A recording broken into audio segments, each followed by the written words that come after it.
episode of Stokemator, we have with this one awesome music prodigy. This individual is named Masa Fukuda. How you doing, Masa? Pretty good, thank you. How are you? I am, man. We're doing really well, especially since you're on the line here. When you said prodigy, I was just like, what? Yeah. Well, and Masa is going to be humble about this all day long, but I've got to explain why I reached out to Masa. I have a favorite song, and it's called "You Will Be Found." It was on the musical Dear Evan Hansen. And one time I was just looking on YouTube, and I saw this children's choir singing this, and man, I almost shed a tear after that. When it was so beautifully done, you had kids that felt the words of the song. They were crying, and it just resonated with me in a way that few songs have, right? And that's the power of music, is that it does that. But to see the deep connection that these kids had to the lyrics, but also with the connection they had with you, it was so obvious that they just adore you. And I thought, who is this dude? And so I didn't think anything of it until I saw that you were singing a David Archuleta song, or having them sing that. And I thought, there is no way I'm not connected to this guy. And so I started tracking him down, and lo and behold, we have a common friend, and that's how we got put into touch. Jim Olson, man. And right. It was just one of the coolest things ever. And the choir that I saw on YouTube is called One Voice Children's Choir. And I could not think of a better name than One Voice Children's Choir, because you have such a diverse set of kids there, man. Right? Yeah.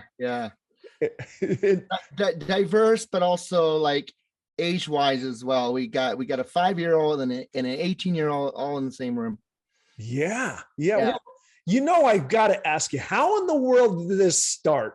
This whole thing, and the other thing though too is you're originally from Japan, in Osaka, right? If I remember correctly. Okay. Yeah. And I know you were a student, and one of your professors asked you to come and go to the school, and then it just kind of took off from there. But you've got to tell us, how in the world did this even start? So, well, first of all, it took me 2 years to get into the School of Music at BYU because they failed me twice. I actually needed that recommendation letter from one of my professors who really pushed me. I needed that because I don't know how else I would have gotten into the School of Music, because I guess I wasn't good enough to, technically with my piano skills, because I had to compete with all those concert pianists, and I wasn't trying to be a concert pianist. I wanted to be a composer, producer. So yeah, so that was a little tricky. But yeah. And it moved on though, because as I was reading, tell me if I'm off on this, there was a contest. And the contest was something to do with the 2002 Olympics. I can't believe that's 20 years ago over there in Salt Lake City, right? But what happened with that? There was a music contest, but what went on with that? So it wasn't necessarily a contest, even though it felt like it, because they were accepting submissions from all different artists, Utah artists that wanted to be on the Olympic CD. Oh. And so I was a college kid, and I just happened to submit one of my songs. It was like, well, what do I have to lose, right? and nobody knows me, right? And there's like Donny Osmond and Brooks and Dunn, Shadazy, anybody who has ties with Utah, they submit it. Gladys Knight, Kurt Bester, you name it. Tabernacle Choir. So I was just like, well, I'm just gonna, what the heck, I'm just gonna submit it. And but I recorded the voices of 1,600 kids gathered from various elementary schools, and it made this massive choir. And I think that power of those voices really touched the people on the organizing committee that decided which songs are going to go on this album. And I think that's how it started and ended up, I guess. Dude, okay. All right. So I'm looking at Gary. Gary has a big grin on his face too. And I'm thinking, that was pretty gutsy, man. You were going to get some serious competition, and then you just do it. You just do it. I mean, Gary, we've interviewed a lot of people here. I just, what does that say to you, man? Well, one of the things that I think is so interesting about that is, so if I'm gonna put my best foot forward and say that I'm in this, this opportunity comes up, is I'm probably going to think like, okay, if I'm going to do a choir piece, I'm going to go find people. I'm going to go to the schools, and I'm going to find people that know how to sing and that are, you're going to kids. Yeah. You're good. And what you said, 1,600 different. Yeah. Like, holy cow!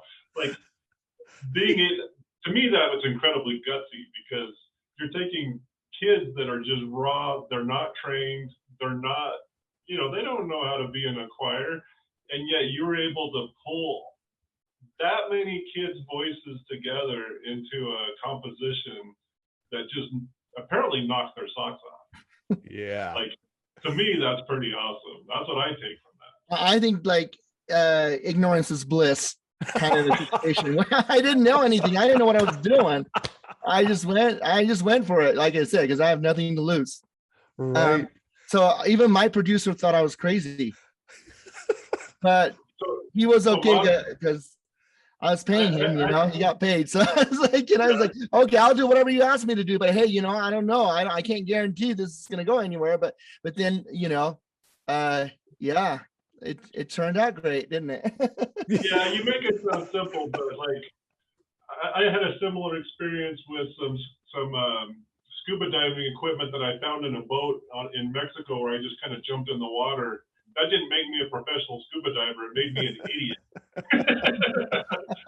I'm just saying, like, how was that? Did that just like kind of guide us through what happened when you found out that you were going to be included on that soundtrack? That must have just been amazing.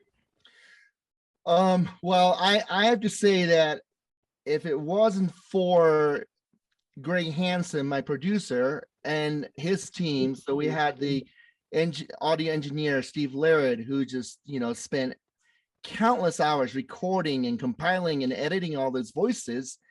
Who would want to do that, right? And their patience, if it wasn't for them, there's no way this project would have happened in the first place. But I know behind the scene, I'm sure that there's a lot that they weren't telling me, because there's a lot of political things going on when it comes to music and entertainment. It's about who and all the big names, they always get it. So I wasn't really expecting much, because I was a college kid. I was like, you look at all those big names, and there's like, who is Masa Fukuda? So I wasn't really expecting much. And so when I found out that I actually made it through all the way, because I was thinking, they're going to drop me sometime. They're going to drop me, and I mean, talk about pessimism. No, I was just thinking, I was just trying to be more realistic. Like, so I don't get my hopes up, and then get disappointed later. So I just think, well, if it does happen, then it'll be a good surprise. And it was a good surprise. Well, the fact that you just went for it is just a big deal. A lot of people are going to be scared out of their wits to even do something like that. And the fact of the matter is, there wasn't a huge expectation that this is going to go all the way through. I mean, you brought up Gladys Knight, Brooks and Dunn, and all those folks like that. But the fact that you did it, just taking the action, was the very first step. I mean, looking at your success now, you would have never have thought that story was at the basis of everything that you've been doing since that time. And Maurice, when you say going for it, I think that's kind of an understatement. You said, and I keep going back to 1,600 voices, right? Yeah. Oh no, that is definitely the definition of going for it, man. 200 is a lot. 100 is a lot. Definitely a definition of going for it, no doubt. But and then the other thing though too is that was the impetus for the choir in its present form, right? That is correct. Yeah. Yeah, and how did that come about? I know that there were some students that wanted to say, "Hey, man, let's keep on doing this thing." How did that come about? Yeah. So basically, this is a one-time project. It was meant to promote the Olympics, right? And so when it was over, it was a sad day for us. Like, oh, we just made this amazing team and we made magic. And so, yeah, kids wanted to keep on singing. But the problem was I was a college kid, just barely graduating, and I didn't have a visa to stay in this country. I had to go back to Japan so many times. So it was really tricky to turn this into a job, right? And so I said, well, I can do this for as long as I can stay in this country as a volunteer, but I can't really do this full time. So, and the choir, the way that this choir came about is just by the mercy of and patience from so many parents, I guess, faith of those kids and the parents' support. And so the parents kind of made up their board, and eventually set it up as a 501c3 nonprofit and keep this organization going. So I can still do the teaching, just, I just can't get paid. But, yeah, as a freelance, I guess. Yeah. Wow. That's a pretty gutsy maneuver. I mean, that's a lot of time. I mean, I coach rugby. I know that time in the morning. Whoa. And you're talking hours and hours and hours here, man. But those relationships, good night, they trickled into something that grew pretty big. And for the audience out there, you might not know this, and tell me if I'm way off there, Masa. And that is, you've been doing this for 20 years. I remember when we first saw the movie Frozen. We came out and just, that was such a cute movie. My daughters, they're ice princesses and the whole bit. And I got so sick of that song, Let It Go. Yeah, you gotta let it go at some point, right? But what I didn't know is there was one very popular version of that song, and it was with a girl that played the Snow Queen over there. I forgot, Elsa. Is that who she played? Yeah, Elsa. Mm-hmm. Yeah, and it was Lexi Walker, right? Walker, one of our students. Yeah, and she fast became very popular. I think at last count there was 113 million. Something like that. Yeah. I lost track of it. But you were the basis of that. I didn't realize you were there, and then all of a sudden this is the beauty about research, man. Did you think it was going to blow up like that when that video went out with Lexi? No, actually, when Alex Boyer, he's the artist, he reached out to us, and he's a visionary man. So, I always believe in that guy, and he always has this crazy, fresh, original ideas. And I totally, again, went for it, not really knowing what's going to happen with it. And lo and behold, we made magic out of it. And so regardless of what the outcome would have been, I think we were so happy to just go and support him and just have that connection. It was literally frozen. Our toes were frozen or going numb or turning purple, whatever, and the kids are actually crying behind the scene because it was so cold. You don't see that, right? Because you don't see behind the scenes stuff, but we all look happy. And at the end, it was a great experience for all of us. And that was kind of the beginning of our YouTube era for our choir. That kind of opened up a whole new world for us. So it was a win-win situation for us. Okay. Oh man, go ahead, Gary. I just can't stop laughing because I thought it was in a warm stage. I didn't realize you were in the cold. Yeah, they picked like the coldest day. I was like 14 degrees and out in Midway, and that was like the coldest day, I think. I mean, that's bananas. Well, No, I was just gonna say, like, okay, I have what I think is the ingredients to your success, but I want to hear from you. Like, what do you think is your magic sauce? What is it that Masa's doing that makes you successful in what you pursue? The magic sauce is that I don't know what the magic sauce is. I know people ask me that question all the time, and I just really can't pinpoint that this is the formula or this is it. You know what I mean? Yeah. It's a trial and error for me. I'm learning on a daily basis. I make tons of mistakes along the way, you know, and but one thing I am willing to, you know, change things that are not working and make things better.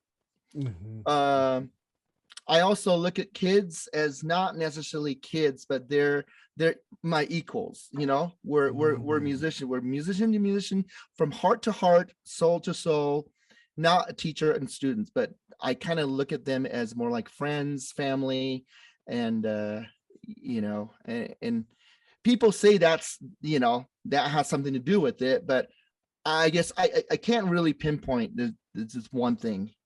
Okay, I'm gonna make an attempt at your special sauce from my point of view. Just talking with you right now, I think there's 4 things. 2 of them you just said, 2 of them you kind of alluded to, but it seems to me, first of all, you're very how do you say it?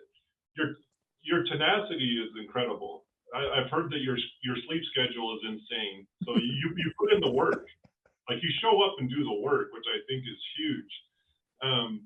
The second part, and this is what I'm getting from you, even this conversation, is you know what you don't know. Like you work with people, it sounds like, incredibly well. Like you created those relationships with people, whether they're another producer or the children or whatever it is. It sounds like you're incredibly successful in working with other people and reaching out.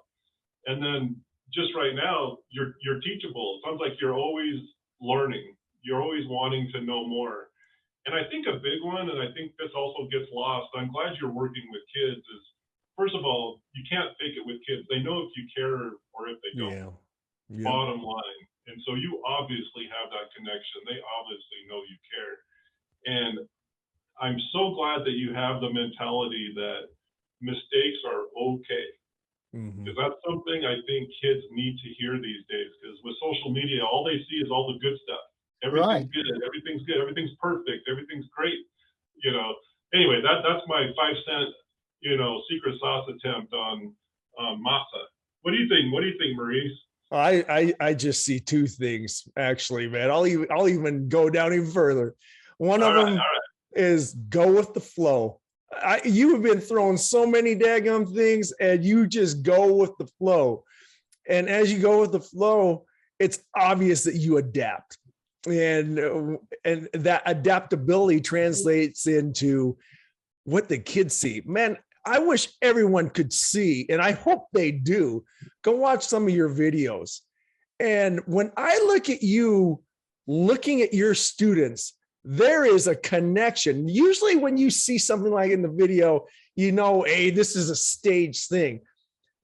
Like my sister used to say, this is for real. And it is so true. When I watch everything that you do with the kids, they're looking at you and they are so connected.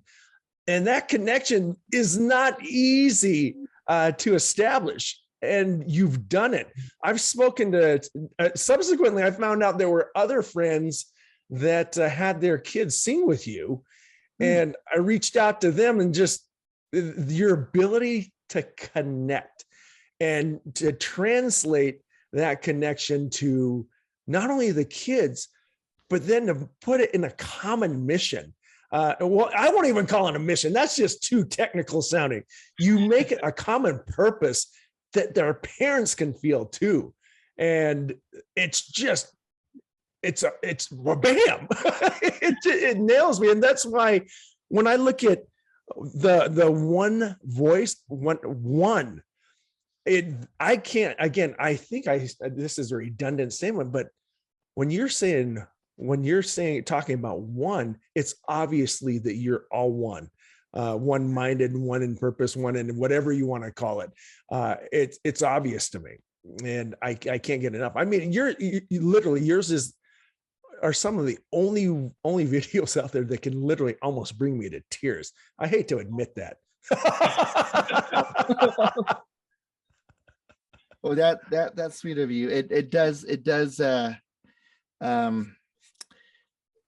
you know, it does make a grown man cry for sure. I cry. In fact, it wasn't actually a video. It just happened like 3 weeks ago at our summer concert. This is our year-end concert where everything just kind of, culminates. And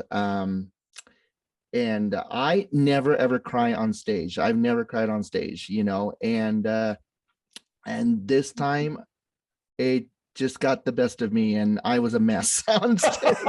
and I think that just that connection and the message just really resonated, and there's just really no other ways to describe it. You just gotta be there to experience. Mm-hmm. And I think the kids felt it. I felt it. Audience felt it. It's been a really hard year, last couple of years, especially with COVID, and we haven't had as much connection, or in that sense, I guess as many opportunities to connect on stage. So it really meant, that we haven't had a lot of opportunities this year to go in and perform in public. And so this is, this was one of those cases where I really felt that immense connections with the kids and with the message of what we're trying to promote. Yeah. Wowsy. I just looked at my face. I'm not all serious, but I'm just so engrossed in this. Okay. So I'm going to pivot, and this is a big one. I'm Japanese as well, right? And so I understand a lot of the different things that are happening. And even though I raised in the States, there's a lot of things from a traditional side I get. And I started understanding my mom when I visited there. And your family wasn't into music a whole lot, right? Beforehand. So I got to ask, what was it like to break away from the tradition? Because in Japan, it's all about tradition, right? Yes. Everything just wowsy. I went over there and they didn't know how to take me, man. But with you, if I recall, your father was a dentist, and there might be that expectation that you're going to carry on that family practice. What was it like when you came back and thought, I'm going to do music, man? Yeah, so funny you ask, because well, first of all, I'm the only son. Not only the only son, but I'm the only child, period. So it is even more pressure on me to take over my dad's job as a dentist, which is a great job, right? It's a great occupation. So it'd be crazy not to carry on that family tradition. But I was a different kind of a kid. I was one day my dad took me fishing, and I when you stick the little worm through the hook, I was so grossed out that I couldn't even do it. I mean, I was, first of all, I hate blood. Well, it wasn't bloody, but it's still, like sticking something through, sticking a needle through a worm. That did enough for me to get grossed out. So my dad was saying, okay, you're never going to be a doctor if you can't even do that. And also I was really clumsy with my hands, my dad is great with like woodwork, or just detailed work. When you have to operate somebody else's mouth, you have to be really skilled at detailed finger works, right? Well, I wasn't one of those kids. I was not into crafting or making things, fixing things like my dad would do. So my dad said, you know what? You're probably not suited for a dentist. He's the one that told me that. He said, you know what? It would be better for the world if you didn't become a dentist. Because it'd be really scary. This place would be a scary place if I had to be a dentist. So because again, I didn't enjoy it for one thing, but also my dad see that was not one of my talents. And so but it's people look at me like, well, why aren't you taking over your dad's job? Because it's it's almost, I mean, some parents don't even give their kids a choice. Right. It's like, well, this is what you're going to become, but I was really attracted to sounds or anything that made sound since I was little, like a little tape recorder, and or the piano I started playing with at the age of 4. So, my parents decided, I think he is going to be a musician, or he's going to do something with the sound because, he's more attracted to sounds. Oh yeah. Oh my goodness gracious. Well, it had to make him proud though when you went back to Japan and you won the John Lennon International Music Award, right? Yeah, that was that's another story. We literally packed up and went. I mean, we had to gather up whoever could go to Japan at that time, because the piece that I entered into this competition with made it to the final round. It was an original tune called Innocence of Youth. It's a Christmas song. And they loved it. So we made it to the top 12. And now, for live audition in front of the judges, in front of Yoko Ono, in front of George Martin of the Beatles, right? I mean, that's like how is that for making you nervous? But all at the same time, it's like, well, I can't pass up this opportunity. So we literally like packed up and went with the kids who could go and support me on this. It was an original competition, and we were we were the only kids group. Everyone else is just like all local bands and bands from all over the world. Wow. We all gathered in Tokyo. But you got to tell the audience, how many days notice did you have? 3 weeks, 2 or 3 weeks. I can't remember, something like that. It was not a long time, I remember. And to figure out how to get all these kids over to Japan. Japan, man. And we're going to go to Japan. And by the way, we're going to perform in front of Yoko Ono. Yeah.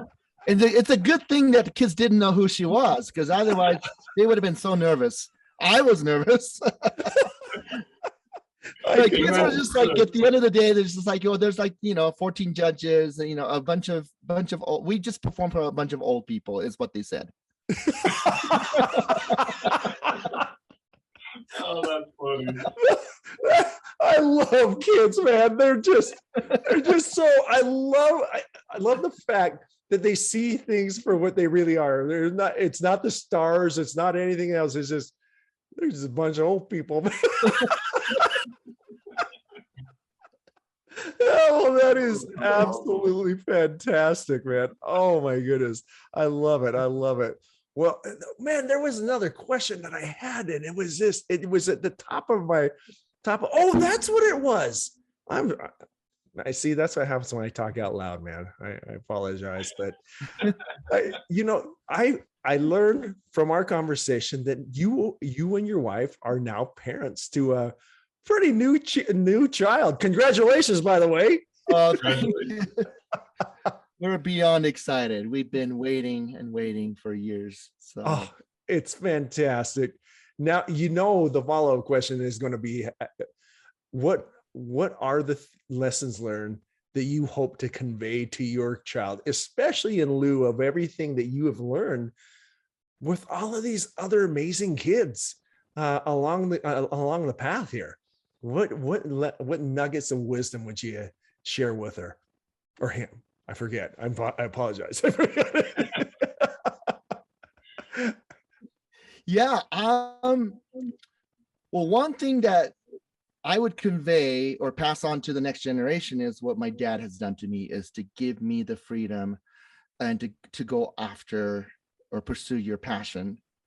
So I'm not going to hold him down. Now, if he ends up doing music, that's great. I couldn't be happier. But if he ends up becoming something else other than a musician, hey, you know what? That's what my dad did for me as well. And so really go after your dreams.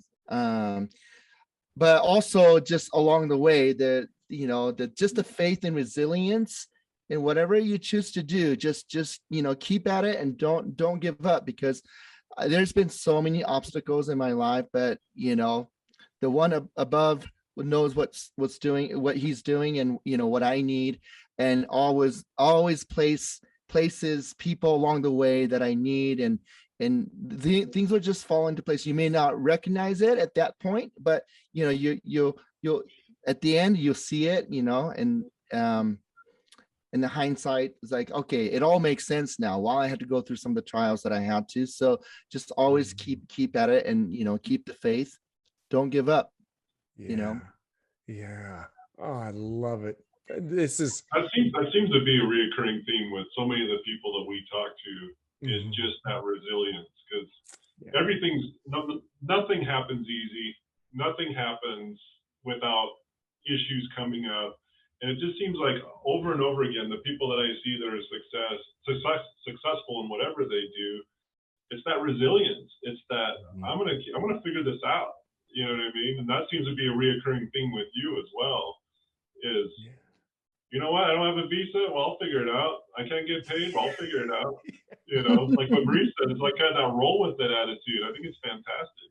Oh my goodness! And you bring up another thing, Gary, and that I don't know why I didn't hit before. And a lot of the prior interviews we had dealt with emotional health, and the thing that music does is such a elixir or medicine or whatever you want to call it, that really helps cross so many divides into something that you can really find yourself. And perhaps that's why it resonated so well with me. It wasn't that I was in a emotional state of duress when I was watching it. I just, wow, this is cool. And I can see how it really impacted not only the kids, but all you have to do is look at the comments. I really needed this today. Whatever it might be, man, the fact that you're bringing that kind of healthy behavior, I can't think of a greater testament of the things that you're doing, man. Well, thank you. That has always stood at the core of who we are and the music that I do. It's the core value. So many organizations that deal with kids and talents, they focus on the talent, but I want to focus on what you do with the talent, because there's so many talents out there wherever you go, right? And to some extent, I just when you brought up about the baby, it's a scary world right now, right? I mean, that there's more challenges in a way than ever, just because of social media, and who knows what the next 20 years is going to bring us, right? And so it's a scary world. And you talk about 911, you call emergency, hey, I need help, not just physical help, but we need emotional help. I think there's more now that we're gonna need mental help, psychological help, and people look at us as that place where they can obtain that help. There's a 911. There's this doctor who was dealing with COVID, and he was just getting so discouraged. Another day of defeat. After trying so hard, he lost another patient, and he came home really discouraged. And then he turned on One Voice Children's Choir video and listened to it, and had new hope. And then to go another day, because otherwise this doctor didn't know how to even go on. And he said, "You guys are my 911." And that really touched my heart when he posted that on social media, actually. And and we were all touched when we saw, like, wow, this is what we're doing, whether you realize it or not. Yeah, this is why we can't stop doing it, because somebody out there needs this. Yeah. You can't be just selfish, like, I'm tired. Well, yeah, I'm tired, I want to quit. There are days I want to quit too, but hey, there's somebody else out there, just by what we do, who's going to be really moved and have their life changed by what we do. And I think that has been the driving force of our choir, for the kids to know that we're not doing this for ourselves. I mean, along the way, you may benefit from it too, but you're really doing this to to benefit somebody else. I'm looking at Gary down there. You could tell he's in some scrubs. He's actually on a work break right now as a nurse. Jerry, I think he just gave you a free therapy session, man. No, for sure. Well, I was just going to say is I think that what you said is very understated. I mean, just as much as a physician or whatever is saving lives, what you're doing, you are literally also you're saving lives.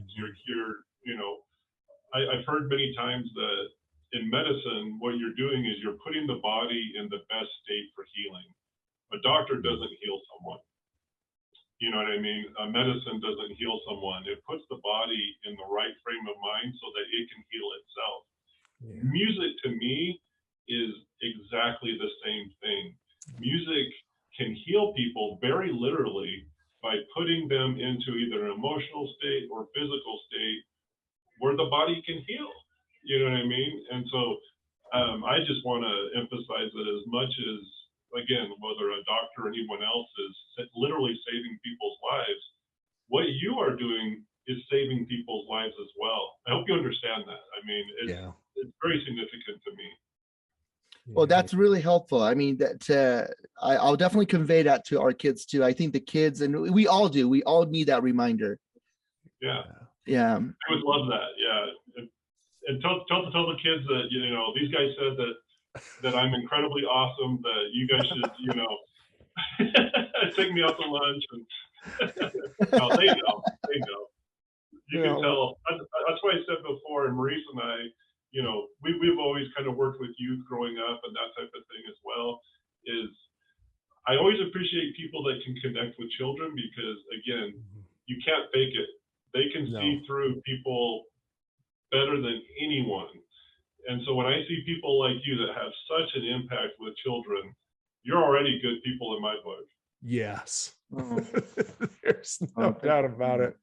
No, Masa, I can't thank you enough for this wonderful opportunity to interview you and also just to get down into how you've impacted not only kids, but just everyone that sees the things that you do. And I would hope that you continue this for as long as you're on the earth, man, because it is marvelous what you do. And I can't tell you how many times the music videos that you've put out there have buoyed me up, and I have no hesitation to share them. And I guarantee you it's buoyed other people up. I think Gary was crying just crying like a baby in the closet after I sent him that video. Hey, Masa, how do people find your guys' stuff? What they look for? So you can simply Google search One Voice Children's Choir, and you can do the same on Facebook. We have our own Facebook, Twitter, Instagram pages, and we have our website, onevoicechildren.com for the general public, and .org for people who are interested in the nonprofit aspect of our organization. Awesome. That is great. And we'll put that all into our links when the show is done as well. But again, I cannot thank you for enough. I really cannot thank you enough for doing what you do and bringing that state of goodness for anyone that witnesses what you do. And I would hope that means a lot coming from somebody like you, who's also, very highly well respected and accomplished. And thank you for saying that. I do feel like a beneficiary of so many people's talent, skills, and time, knowledge, everything that they've contributed to the choir, because it literally takes a village, right, to run an organization like this and to raise kids. And so there's no way I would be standing here today without all the people who sacrificed in the past to help sustain the choir. You were awesome. I love it. I love it. And I hope we can do this again. Yeah. This is very delightful. I love this again, just real time talk. Just one-on-one. And I have to throw you under the bus a little bit for our listeners. Everyone, this is Masa's first podcast, and he just, holy cow, man, you're natural, dude. You're awesome. I am not natural, but you do bring out the best in people. I can tell you that much. Thank you. Well, again, Masa, thank you so much for the time. This is very, very impactful. And we will catch you on the next bounce. All right. Well, thank you so much.